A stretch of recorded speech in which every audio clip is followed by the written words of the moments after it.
So here we have the Volkswagen Tiguan Automatic on a 69 plate. I'm going to start off by showing you around the outside of the car, and then we'll hop in and run through some controls on the inside. But from the outside you can see it's a 5-door car with alloy wheels and tinted windows. Let's start off inside the boot and then work our way around the rest of the car from there. So the tailgate on this car will open electronically. You can either do that by pressing the button on the tailgate or the button in the middle of this key. Give that a push. As we approach the back of the car, you'll see we have reversing sensors. This car's also got a parking camera as well. Currently, all 7 seats are in place. So this is the amount of boot space you have as a 7-seater. Let me show you what it's like with the 2 rear ones folded down. And as you can see, you get loads of space when you drop those 2 down. The 3 remaining seats also fold flat should you need even more space than this. Okay, so we're just going to work our way back round to the front of the car, and then we'll hop in and run through some controls on the inside. But now that we've done a full circle of it, you can see it's in excellent condition the whole way round. Just briefly before we climb in, I think it's well worth seeing the interior from this exterior point of view. There's plenty to run through on the dashboard, so let's hop in and we'll do that now. Okay, now that we're inside the car, we're going to start with the dials. On the left-hand side, we have the rev counter, and on the right-hand side, the speedometer and fuel gauge.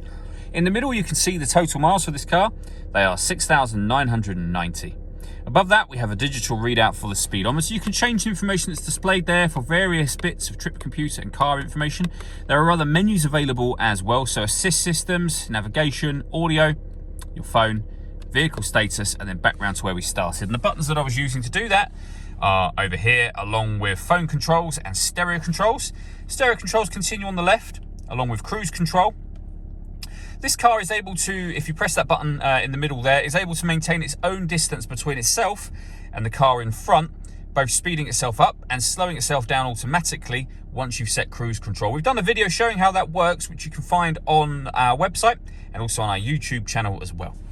Over in the center, we have the touchscreen for the car. So this is where you can access satellite navigation. Again, we have videos showing that working in the same places.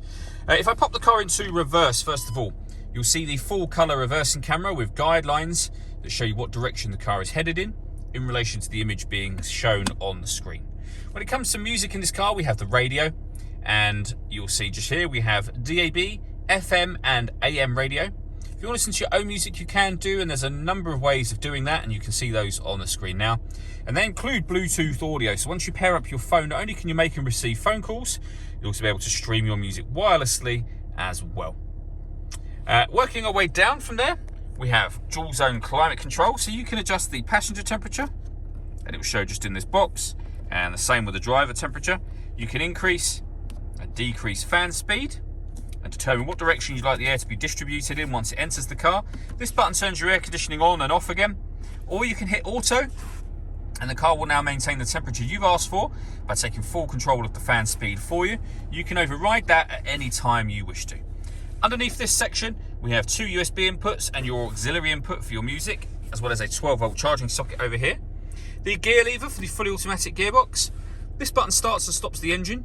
We have an electronic handbrake with auto hold function. This car's also got stop and start, which means it's designed to cut out when it's stationary in traffic to save you fuel. That system's off at the moment.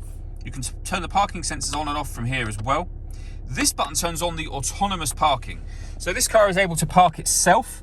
Again, we've done videos showing how it works on our website and YouTube channel, but you can see the instructions being shown on the screen. The car takes control of the steering for you. And then lastly, we have this dial just here. And if I turn it and show you on here, we can put the car in snow mode, normal, off-road, or off-road individual, which simply means that you can customize it yourself. All that leaves me to say is thank you for taking the time to watch this video. If you'd like to come and see the car in person and have a test drive, please feel free to call any of our MJA sites. We'd love to hear from you soon.